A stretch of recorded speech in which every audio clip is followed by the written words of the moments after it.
Very good afternoon to all of you. आज मैं आप लोग के सामने एक और सक्सेस स्टोरी के साथ आया हूँ। भावना पांडे जो कि सुपर 50 की स्टूडेंट है, जो कि उत्तराखंड से है, वो अपना आप लोगों को इंट्रोडक्शन अभी देगी। Congratulation Bhavna, thank you sir. आपका सिलेक्शन हुआ है उत्तराखंड ग्रामीण बैंक में। कुछ दिनों से ये मेहनत कर रही थी और अभी इन्होंने फरवरी में IBPS PO का इंटरव्यू भी दिया हुआ है।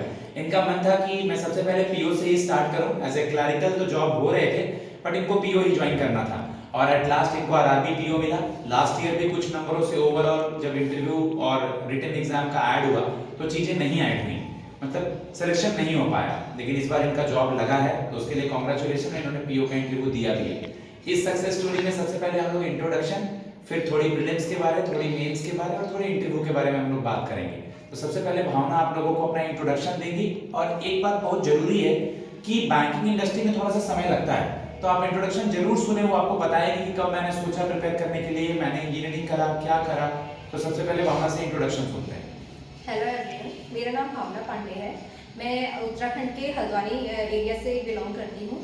मैंने अपनी graduation electronics and communication engineering में 2020 में कंप्लीट करी थी।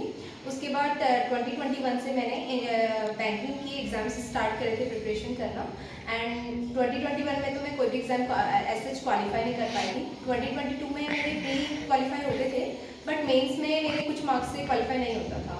एंड इन 2023 मेरे को सारे मेंस देने का मौका मिला और मेरे को बाय लक मेरा RRB PO क्वालिफाई हुआ, RRB क्लर्क क्वालिफाई हुआ। एंड मैंने अभी IBPS PO का भी इंटरव्यू दे रखा है, तो मैं उसके भी गुड रिस्पॉन्स मैं एक्सपेक्ट कर रही हूँ।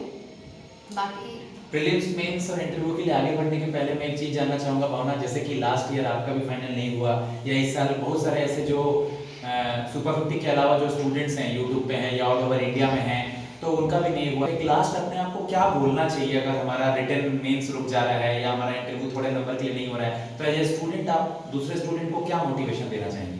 सर, मैं कहना चाहूँगी कि बैंकिंग एग्ज़ाम अभी मतलब बहुत ज़्यादा कंपटीशन बढ़ गया है, क्योंकि बैंकिंग एग्ज़ाम ऐसा है कि वो हर फील्ड का दे रहा है। जैसे एक बीटेक स्टूडेंट भी दे रहा है, एक कॉमर्स बैकग्राउंड का दे रहा है, एक आर्ट्स बैकग्राउंड का भी दे रहा है। तो बहुत ज़्यादा कंपटीशन है यहाँ पे। ऐसा नहीं है कि ये बहुत ईजिली क्रैक किया जा सकता है। जब इंजीनियरिंग स्टूडेंट होने के बाद इतना टाइम लग सकता है, तो ये नॉर्मल है कि टाइम लगता है। और मेन चीज़ है कंसिस्टेंसी मैटर करती है, क्योंकि डेली अगर आप 8 आवर्स भी दे रहे हो तो वो सफिशिएंट है। ऐसा नहीं कि प्रेशर ले लिया एंड फिर नहीं हो रहा है, तो वो भी मैटर नहीं करता। मुझे लगता है कंसिस्टेंसी बहुत ज़्यादा मैटर करती है। 2 बार उसने कंसिस्टेंसी पे ध्यान दी, तो मैं वो वर्ड उठा करके एक चीज़ ऐड करना चाहूँगा, क्योंकि गाइस ये ऐसा है ना कि अगर हम लोग कुछ दिन तक प्रीलिम्स का टेस्ट छोड़ते तो हमारा ऑटोमेटिकली स्पीड रिड्यूस हो जाता है। और एकदम रेगुलर रहना बहुत जरूरी है, क्योंकि आजकल जो रीडिंग कॉम्प्रिहेंशन है, चाहे वो प्रीलिम्स और मेंस का हो, वो टोटली स्टोरी बेस्ड अब नहीं आता।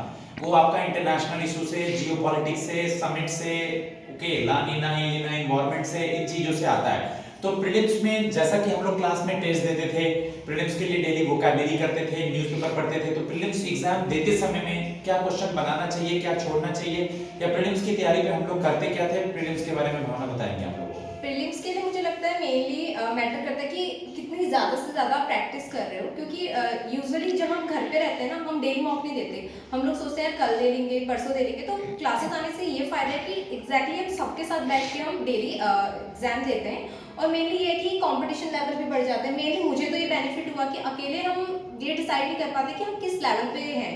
तो सबके साथ जब हम देते हैं तो हमें दिखता है यार उसके मेरे से ज़्यादा मार्क्स आए, उसके मेरे से कम मार्क्स आए, तो वो एक कंपटीशन लेवल डेवलप हो जाता है। तो वो एक अच्छा है कि अगर हम यहीं पे कंपटीशन वाले माहौल में प्रैक्टिस करते हैं तो उसके बाद आगे को हमारे को कंपटीशन में सही रहेगा। एग्जाम जैसे हम सेंटर में जाते हैं वो हमारे कोई डिफरेंट चीज़ नहीं रहेगी, क्योंकि हम यहाँ पे तो सबके साथ बैठ के एग्जाम दे रहे हैं ना। और उसके साथ मेरा मानना है कि प्री में ना, मतलब प्री जस्ट क्वालिफाइंग एग्जाम है, वहाँ पे हम लोग बहुत ज़्यादा फोकस कर लेते हैं। तो प्री में हमको चूज करना आना चाहिए क्वेश्चंस, क्योंकि वहाँ पे ऐसा नहीं कि क्वेश्चन नहीं बन रहे होते हैं, हमारा सिलेक्शन प्रोसेस बहुत गलत होता है। तो मेनली मैं प्री के लिए बोलना चाहूँगी कि अगर हमारा सिलेक्शन प्रोसेस अच्छा है तो हम प्री आराम से क्वालिफाई कर सकते हैं। मतलब क्वेश्चन चूज करने आना चाहिए। हाँ। एक चीज भावना ने ऐड करा कि हम लोग प्री पे ज्यादा फोकस कर लेते हैं, तो प्री के साथ साथ हम लोग को मेंस की भी तैयारी साइड बाय साइड स्टार्ट कर देनी चाहिए। फॉर एग्जांपल अभी SBI क्लर्क देखिए, 10 दिनों के बाद पेपर हुआ, या कोई भी PO में मुश्किल से 15 से 20 दिन मिलते हैं। तो मेंस में टाइम तो होता है, और मेंस में कितना हम लोग को न्यूज़पेपर हेल्प किया, या कितना हम लोग करंट अफेयर डिस्कस करते थे, या कितना टेस्ट देना, क्योंकि मेंस सुबह घर से अगर जा रहे हैं देने और दे के लौट रहे हैं तो 6 से 7 घंटे लग जाते हैं भावना।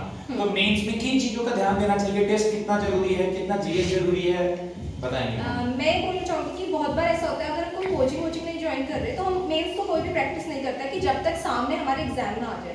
मेनली कोचिंग से ये बेनिफिट है कि आपको हर सैटरडे आप मेंस का एग्जाम देते हो तो उससे एटलीस्ट हमारा एग्जाम हो या ना हो हम प्रिपरेशन तो कर रहे हैं ना। क्योंकि बहुत बार ऐसा होता है कि हम प्री तो देते रहते हैं बट मेंस का हमें बिल्कुल भी आइडिया नहीं होता। और मेंस एग्जाम ऐसा है वहाँ पे आपको 4-5 घंटे तो बैठना ही है, तो वो बैठना भी एक ज़रूरी है कि आना चाहिए। और सेकंड बात रही न्यूज़पेपर की, तो न्यूज़पेपर से ऐसा नहीं कि आपकी सिर्फ इंग्लिश इंप्रूव हो रही है, क्योंकि वहाँ पे जीए भी बहुत बेनिफिट रहता है। आप रेगुलर न्यूज़पेपर रहेंगे आपको पता चलता है कि आपका रिसेंटली अभी चल क्या रहा है। और ये हमारा न्यूज़पेपर तो बेसिकली हमारी 3 चीज़ों में बेनिफिट करता है, इंग्लिश में भी, जीए में भी एंड इंटरव्यू में तो बहुत ज़्यादा बेनिफिट रहता है जीए का। सुपर 50 में जब हम लोग साथ बैठ करके टेस्ट देते थे, जब प्रीलिम्स देते थे तो सैटरडे को हम लोग मेन दे लेते थे, लेकिन जब एग्जाम पास होता था तो वीक में 3 मेंस 2 टेस्ट। तो जब साथ में बच्चे किसी का सिलेक्शन हो रहा होता था, कभी वो जॉब के लिए मिठाई खिलाने आ रहा होता था, आज जैसे भावना का जॉब लगा तो यहाँ प्रोसीजर है कि जब एक बार आप खुद मिठाई खाइए जब तक आपकी जॉब नहीं लगती है, लेकिन जब आपकी लग जाए तो फिर बच्चों को मिठाई खिलाइए। तो कैसा सा लगता है सबके बीच में सबकी जॉब हो रही होती है, मतलब सुपर 50 का जो ये प्लेटफॉर्म है जो मैंने स्टार्ट करा है, आप भी इसकी पार्ट है, तो आपको कैसा सा लगता है सबके बीच में यहाँ तैयारी करके?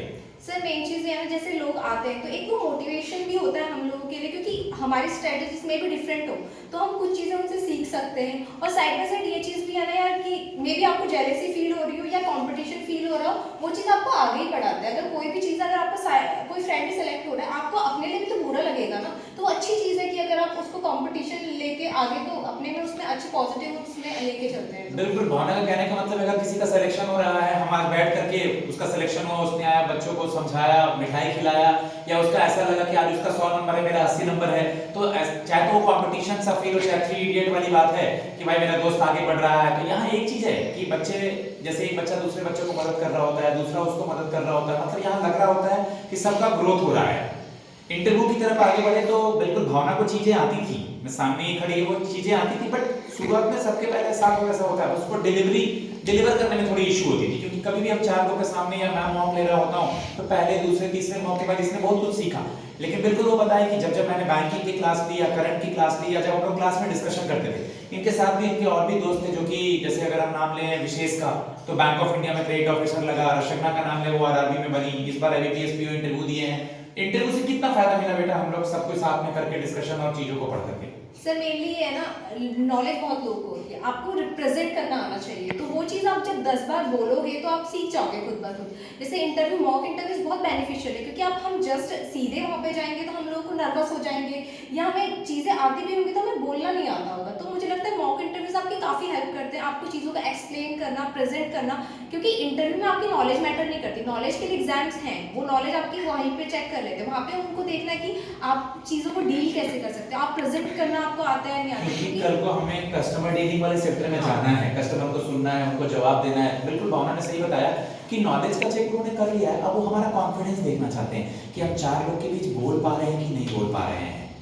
ठीक है, मैं भावना को कांग्रेचुलेशन देना चाहूंगा, और मैं ये चाहता हूँ क्योंकि मैंने हर बच्चों की कैपेबिलिटी देखी है, मैं चाहता हूँ कि भावना आरआरबी से आईबीपीएस से रेगुलेटरी बॉडी, और क्या पता उत्तराखंड से सुपर 50 का बहुत पुराना रिश्ता रहा है, चाहे वो कुलदीप हो, चाहे वो आशीष हो, चाहे वो संजय हो, बहुत सारे ऐसे बॉयज और गर्ल्स उत्तराखंड के डिफरेंट पार्ट से जॉब में हैं। आप मुझसे प्रीलिम्स, मेंस और इंटरव्यू के लिए मेरे नंबर पे 7503235358 पे कांटेक्ट कर सकते हैं। सुपर 50 में एक गुरुकुल है जहाँ पे 50 से 60 बच्चे होते हैं। आपके बेसिक क्लियर होने के बाद हम लोग यहाँ प्रैक्टिस करते हैं प्रीलिम्स, मेंस, इंटरव्यू की, और अल्टीमेट आपको जॉब तक पहुंचाया जाता है। तो मैं भावना को उसके ज्वाइनिंग के लिए कांग्रेचुलेशन बोलना चाहूंगा, और मैं चाहता हूँ, ये मेरी भी इच्छा है कि ये आरआरबी से और आगे बढ़े, आईबीपीएस से और आगे बढ़े, और कोई एक रेगुलेटरी बॉडी में जाए। थैंक यू बेटा, गॉड ब्लेस यू।